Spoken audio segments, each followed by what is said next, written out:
Salut à tous! On se retrouve aujourd'hui sur mon graveur Wenlux le K8, voilà, parce que je vous ai montré la vidéo la dernière fois comment ça marche. Comment le brancher avec Cutlabs. Et puis souvent j'ai des questions, mais les gens me disent c'est bien, mais qu'est-ce que je pourrais faire? Voilà, donc je vais vous montrer comment vous pouvez alors éventuellement gagner votre vie. Il y a plein de gens qui font de la gravure, il faut le savoir. Mais je vais vous montrer aujourd'hui une idée do it yourself. Voilà, D-I-Y. Par exemple, vous pouvez faire des marque-pages. Des petits marque-pages personnalisés. Là j'ai fait... C'est quoi? Ah oui, un Metal Slug. Et ici, j'ai fait un Harry Potter. Et ici, j'ai fait un Dragon Ball. Ta-ta-ta-ta-tam.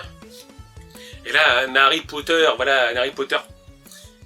Et ça, on en voit de plus en plus dans les conventions. Alors moi, je savais, voilà, les sous-verts en ardoise, je vous l'ai dit, je les achète chez Action. Les sous-verts en bois, vous les achetez. Et je m'étais pas trop penché dessus. Et en fait, vous allez par exemple sur Amazon, mais après, vous pouvez trouver moins cher ailleurs. Et pour 10 €, vous avez ce genre de petit coffret. Où vous avez des marque-pages vierges en bois. Je crois qu'il y en a 60. Des petits pompons que vous pourrez mettre là. Des petites cordes pour faire style naturel, écologique. Voilà, pour 9 €, vous achetez ça. Je vais vous montrer comment vous servir cette petite machine pour faire vos propres marque-pages. Alors bien sûr, pour la vidéo, je vous ai mis des produits qui sont sous licence. Après, vous pouvez faire des créations personnalisées, mettre des roses, mettre du texte. Si vous êtes dessinateur, scannez vos dessins et les mettre dessus. Sur les conventions, vous voyez souvent des Saint Seiya, des Dragon Ball. Voilà, je vous déconseillerais de faire ça de la vente en gros sur internet. Après les conventions, écoutez, j'avais toujours vu des gens qui dessinent du Saint Seiya. Voilà, personne n'est allé en prison pour faire un ou deux petits modèles. Hein.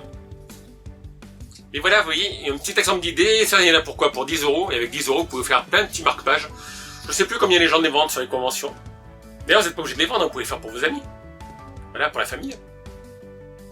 Mais je vous dis que ça peut être intéressant de vous montrer comment vous servir de la machine. Alors on va se servir d'ailleurs de Cutlab, leur programme. C'est pas ce qu'il y a de mieux, je préfère Lightburn, mais bon. Pour vous voyez. Et vous allez voir, c'est vraiment très simple. Surtout qu'il y a la petite caméra, donc ça c'est bien pour bien les centrer. Donc allez, on regarde mon petit tuto. À de suite, tes amis. Voilà, alors là vous avez un petit aperçu de Cutlabs. Le logiciel qui est fourni, je vous recommande encore une fois d'utiliser Lightburn, c'est payant. Je vous montrerai dans une prochaine vidéo comment le configurer avec la caméra. C'est quand même plus perfectionné, mais là vous voyez, vous mettez votre image.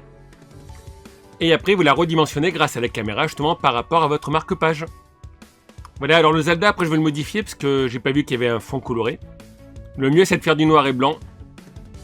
Et le mieux c'est qu'il n'y ait pas de coloré en fait, vous faites que noir sur blanc, voilà. Des silhouettes. Avec Lightburn vous pouvez les vectoriser, c'est encore mieux. Et bon là voilà, vous mettez par exemple 3 PNG transparents en noir. Vous les ajustez bien, après vous mettez les paramètres par rapport à votre grille de test que vous avez fait sur marque-page. Et vous lancez, regardez. Alors là c'est en vitesse accélérée bien sûr, hein, voilà. Ça prend beaucoup plus de temps. Mais le graveur va les faire un par un. Suivant vos réglages. Sur le côté vous devez avoir soit un petit tuyau, c'est ce que moi j'ai branché un tuyau avec une pièce que j'ai imprimée en 3D et qui envoie l'air vers l'extérieur. Voilà, parce que j'ai pas acheté le kit de purification d'air. Ça prend un petit peu de temps et puis quand c'est fini, vous verrez un peu plus tard ce que ça donne. Là je fais un autre modèle, c'est le modèle que je vais découper. Voilà, donc il faut du bois pas trop épais avec ce modèle qui est en 5 watts. Hein. Mais vous allez voir, je vais lancer la découpe.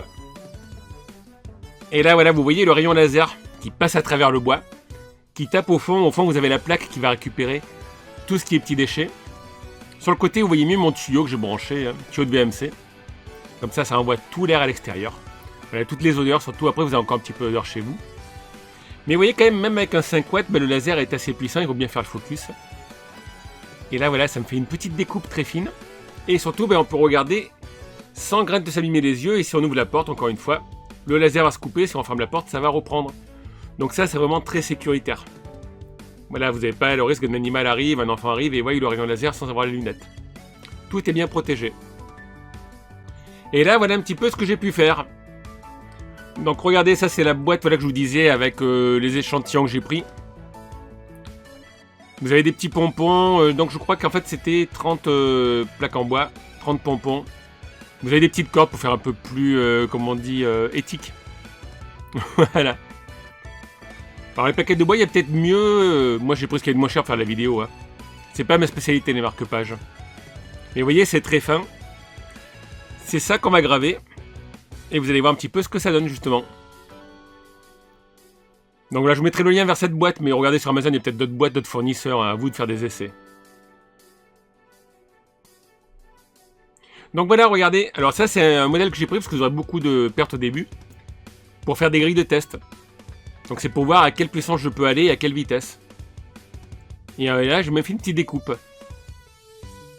Voilà, parce que suivant le bois, à chaque fois, c'est pas les mêmes paramètres. Par exemple, on peut être en 95% à 3000 mm par seconde.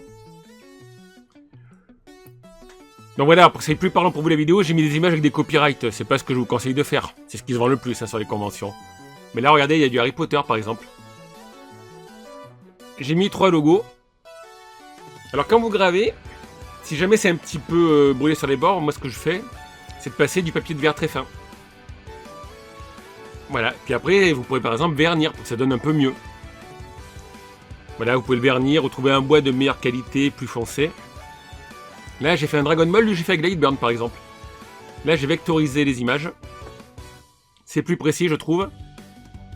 Et je trouve que ça va mieux au niveau du laser. Voilà, les images, ça ressort pas toujours très bien. Là, c'est du noir et blanc, en fait. Là, vous voyez, j'ai fait un truc, par exemple, qui n'a pas de copyright. J'ai pris un Drakkar, des runes, un viking. Vous avez une convention en viking, vous pouvez vendre ça, par exemple. Voilà, alors j'ai pas fait le test de les peindre avant, voir ce que ça donne si on les grave. Mais je pense que le mieux, c'est de mettre un vernis ou une lasure colorée. Là, ce qui se vend le mieux sur les conventions, je présume, c'est du Zelda, regardez. Voilà, un Link, un logo Zelda, le masque en bas. Alors là, vous voyez, ça manque un petit peu de puissance, donc au pire, on peut faire une deuxième passe. C'est l'étrange Noël de Mr. Jack. Voilà, ça rend quand même bien, je trouvais. Il y a une bonne précision des détails. C'est pour ça que le bois est pas cher, mais vous allez en passer quelques-uns au début. Là, vous voyez, celui-là, j'ai un petit peu mal centré. Mais là, c'est un truc abstrait, par exemple. Voilà, il n'y a pas de copyright, vous pouvez faire ça comme marque-page. Alors, le Star Wars, c'est un des premiers que j'ai fait, j'ai pas mis assez de puissance. Et il était un petit peu décalé, ça peut arriver, ça, même avec la caméra. Et vous voyez, après, vous mettez le petit pompon dessus. Vous faites des essais, après, vous pouvez faire des écritures, je sais pas, mais des écritures arabes, des écritures vikings. Alors oui, j'en avais une ou deux qui étaient un petit peu courbes, donc c'est un petit peu chiant pour le graveur. C'est pour ça que je vous dis, quand vous faites des créations comme ça, à vous de voir quel est le meilleur matériel. Voilà, là j'ai pris le premier qui arrivait sur Amazon, on pourra en prendre sur AliExpress. Et après, vous pouvez même en faire vous-même si vous avez un laser plus puissant. Alors là, regardez celui que j'ai découpé. C'est le même bois que ça, vous voyez. J'ai fait la découpe. J'ai passé ça en jaune pour voyer mieux.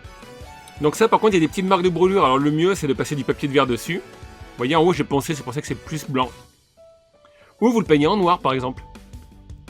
Voilà, si vous le peignez avec une couleur foncée, ça se verra pas. Par contre, derrière, même avec la grille, sur ce laser, vous avez des marques de brûlure.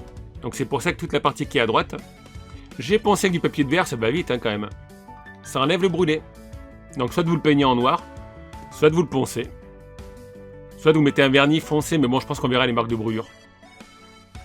Parce qu'il n'y a pas des racistes. Mais souvent, je vois voilà, les gens qui font des créations comme ça, ils ont une ponceuse, et puis hop, ponceuse électrique, et ils passent ça dessus. Alors là, j'ai cassé le petit bout, par contre. Et après, vous voyez, vous pouvez le coller sur un autre que vous ferez la même taille, par exemple. Voilà, bon là, c'est un peu plus précis. Si vous voulez commencer, le mieux, c'est de faire des marque-pages tout simples. Voilà, c'est ce qu'il y a de plus basique. Vous prenez des logos pas trop pourris. Pas trop précis non plus, enfin, pas avec des variations de couleurs dessus. Là, c'est du noir et blanc, c'est ce qu'il y a de mieux. Avec Lightburn, vous vectorisez l'image, c'est encore mieux. Vous casez bien, et après, vous imprimez. Puis là, je pense voilà, le mieux, ce serait un petit coup de vernis. Alors, un vernis incolore, un vernis foncé. Je sais pas ce que c'est, je crois que c'est du bois de peuplier, il me semble. Voilà, vous pouvez mettre un texte, je vous l'ai dit. Après, bon, les conventions, c'est ce qui se vend. J'ai vu du Cobra, du Albator. Du Harry Potter, vendez pas trop ça sur Internet. Voilà, Mr. Jack, vous voyez, c'est très fin. Donc là, après, éventuellement, faire une deuxième passe. Et surtout, pensez à bien faire le focus pour que le laser soit à la bonne hauteur. Donc voilà ce que vous pouvez faire, par exemple, avec ce petit graveur. Voilà, des petits trucs personnalisés. Vous pouvez aussi en faire pour votre entreprise, si vous faites une soirée. Faire des tickets en bois, pourquoi pas. Vous pouvez mettre des QR codes dessus. Distribuer votre publicité sur les conventions. Il y a plein d'idées à faire. Donc écoutez, voilà, n'hésitez pas à aller voir le test que j'ai fait de ce Wenlock. Vous avez le lien en description, vous avez le lien vers où l'acheter. C'est pratique pour débuter. Laissez travailler votre imagination. J'aime bien les petits pompons, c'est mignon. Donc comme d'habitude, n'hésitez pas à laisser vos questions, vos commentaires. Un petit pouce si ça vous a plu. Et moi je vous dis à bientôt pour la vidéo. Ciao tout le monde!